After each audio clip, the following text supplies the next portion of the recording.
حضرت زید اور ایک اور صحابی، یہ 3 بچے تھے. حضرت عبداللہ بن طارق، عبداللہ بن طارق بھی وہیں شہید ہو گئے، اور باقی 2 خبیب، حضرت خبیب اور حضرت زید بن دسنا، یہ 2 کو پکڑ کے مکے لے آئے. دونوں کی بولی ہوگی، دونوں کو کافروں نے انتقام کے بدلے میں ان کو خرید لیا. تو سب سے پہلے حضرت خبیب کو پھانسی لگائی گئی. کہاں پر؟ مقام تنعیم، جہاں مسجد عائشہ میں احرام باندھنے جاتے ہیں. یہ حدود حرم سے علاقہ باہر ہے، اور یہاں لوگ آ کے پھانسی دیتے تھے کیونکہ حدود حرم کا وہ احترام کرتے تھے. حدود حرم کے باہر مقام تنعیم پر کافروں نے جن کے باپ کو مارا تھا، انہوں نے وہاں پھانسی گھاٹ تیار کیا اور ان کے جسم کو وہاں کھڑا کیا. مکے کے لوگوں کو بلایا، اور جب پھانسی دینے لگے تو کہا کہ تمہاری کوئی خواہش ہو؟ تو فرمانے لگے مجھے 2 رکعت نماز پڑھنے دو، 2 رکعت نماز پڑھنے دو. تو 2 رکعت نماز پڑھی جلدی جلدی، اور فرمانے لگے حضرت خبیب، فرمایا کہ میں نے جلدی نماز اس لیے پڑھی ہے کہ تم کافر میرے نبی کے نام کا تانا نہ دو کہ حضور کو جاننے اور ماننے والا موت سے ڈر کے لمبی نمازیں پڑھ رہا ہے، موت سے ڈر کے لمبی نمازیں پڑھ رہا ہے. تو میں نے اس لیے جلدی نماز پڑھی ہے، ورنہ میرا دل کر رہا تھا یہ آخری نماز ہے، مرتے دم تک اس کا سلام ہی نہ پھیروں. تو کہا، اس کے بعد جب ان کی گردن کو جو ہے نا رسہ ڈالا گیا اور پھانسی دی گئی، حضرت خبیب کی روح پرواز کر گئی. لاش کو وہیں انہوں نے لٹکنے دیا. 40 بندے جو ہے اس لاش کی نگرانی کے اوپر کافروں نے بٹھا دیے. اور اس کے بعد حضور فخر عالم پر رب نے وحی نازل کی. نبی پاک علیہ السلام نے کہا، کون ہے کہ جو میرے خبیب کی لاش لے آئے اور مجھ سے جنت لے لے؟ کون ہے جو میرے خبیب کی لاش لے آئے اور میں اس کو جنت عطا کروں؟ تو حضرت زبیر بن عوام، حضرت مقداد بن اسود، یہ 2 کھڑے ہوئے اور کہا کہ حضور ہم یہ سودا کرتے ہیں اور ہم حضرت خبیب کی لاش لینے کے لیے نکلتے ہیں. کیسا دور تھا، کیسا زمانہ تھا، کیسا وقت تھا. نہ چون چراں تھی، نہ ہیلے بہانے تھے، نہ باتیں تھیں، نہ وہاں پر کسی طرح کا کوئی بہانہ تھا کہ حضور میرے پیٹ میں درد ہے، میرے سر میں درد ہے، میری وکھیج پیڑ ہے، میری پسلی درد کر رہی ہے. نہ وہ لوگ فدا تھے تو جان رحمت پہ فدا تھے، وہ قربان تھے تو حضور فخر عالم پہ قربان تھے. ان کا تن من دھن دولت سب کچھ وہ حضور پہ فدا تھا. وہ چاہتے تھے کہ ٹکڑے ٹکڑے بدن کے کر دیے جائیں اور نبی بھی راضی ہو جائے، رسول بھی راضی ہو جائے اور رب بھی راضی ہو جائے. یہ زندگیاں تھیں نا میرے دوستو. اللہ اکبر. آج کا مسلمان ان باتوں کو دل پہ لکھے.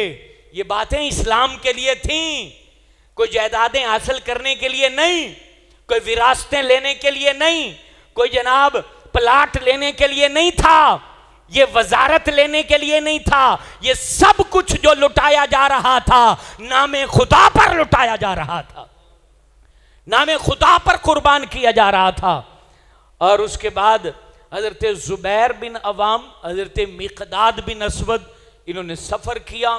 یہ وہاں کب پہنچے، کتنے دنوں بعد پہنچے، اور اس وقت لاش مبارک کی حالت کیسی تھی، اور وہاں سے لے کے نکلے تو واپس کیسے پہنچے، لاش مدینے پہنچی کہ نہیں پہنچی. یہ ساری باتیں آئندہ جمعے انشاءاللہ، کیونکہ وقت ہمارا مکمل ہوا ہے، آئندہ جمعے اس کو بیان کیا جائے گا.